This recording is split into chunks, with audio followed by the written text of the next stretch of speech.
country has been in lockdown since last Monday, and since late last week, only pharmacies and grocers selling essential items have been allowed to remain open. Mattia Ferraresi is a writer for the Italian newspaper Il Foglio. I don't know if I pronounced that one right. And currently he is in lockdown. He joins me now via Skype. Thank you so much for taking the time to join us here in Australia. I read your column and it was very sobering for us because you're a few weeks ahead of where Australia might be. What lessons do we need to learn from Italy? Hi, thanks for having me. I think the main lesson here is that we gotta stay home, that people need to take social distancing extremely seriously, avoiding what basically Italy did, which is finding finally, hopefully, the right measure to tackle this and to flatten the curve, but without wasting the few weeks that Italy unfortunately wasted in figuring out what was the best way.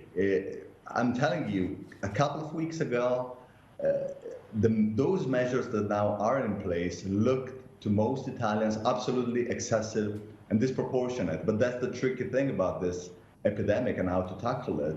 Whatever you do in the moment, it looks absolutely excessive.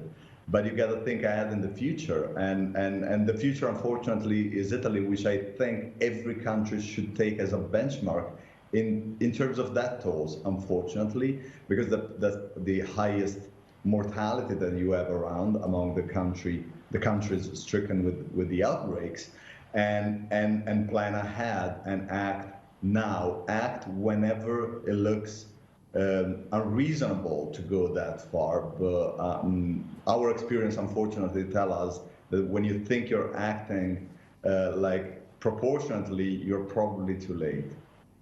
Now, let me just underscore that point for people at home. There's a little bit of an echo on your line, your Skype line.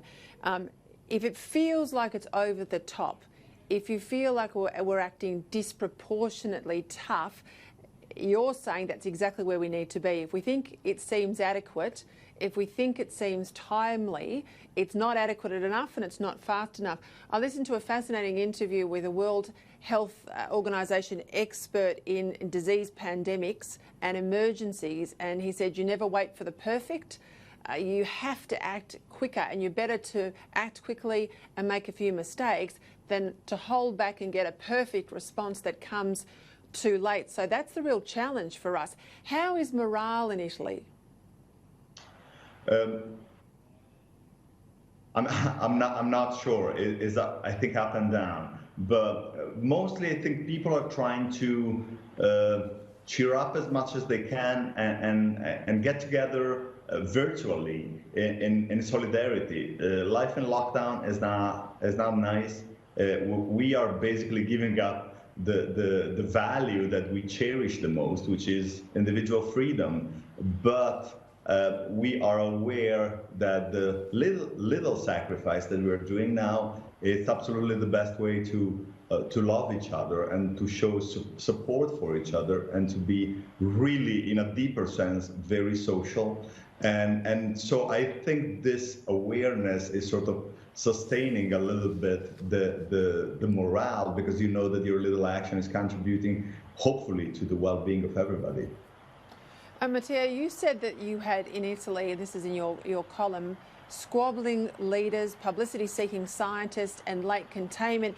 You were very strongly critical of the government's communication strategy and the lack of clarity in the health messages. I think a lot of Australians might feel the same about a lack of very distinct rules and advices. It's all pretty general. What would you do differently if you were running the communication strategy? What was the missing piece? I couldn't stress this enough. In an emergency, communication is not just one aspect of the political struggle. It is the most important thing, because what you communicate affects people's lives immediately. And so leaks to the press were like just super bad in Italy. There were like drafts of decrees leaked earlier, before being approved by the prime minister, by the government, that spurred people leaving their houses, maybe reaching their home family back in different areas of the country, so spreading around the virus basically. So leaking and like not having one single voice that clearly communicates officially for the government was really bad for us. And it is not just a minor detail of communication and policy. The other thing is scientists. We should listen to scientists, and every action, I'm firmly convinced, should be science-based. However, scientists disagree with each other on the best way to go about this, and they disagree on data and how to read them. In Italy, for weeks, we had a full host of virologists, extremely authoritative and legit, that were like quarreling about what was the best way to go and what we need to do and what not. That wasn't helping because people attached themselves to the opinion of the scientists they much preferred. There were like people underestimating and people more alarmist. That didn't help. I think responsibility in the scientific community is crucial. Clarity at the political level is absolutely crucial. Well, we will take those lessons to heart, and I really appreciate your time, Mattia, and please get well and stay safe in Italy. Thank you. Thanks for having me, and stay safe.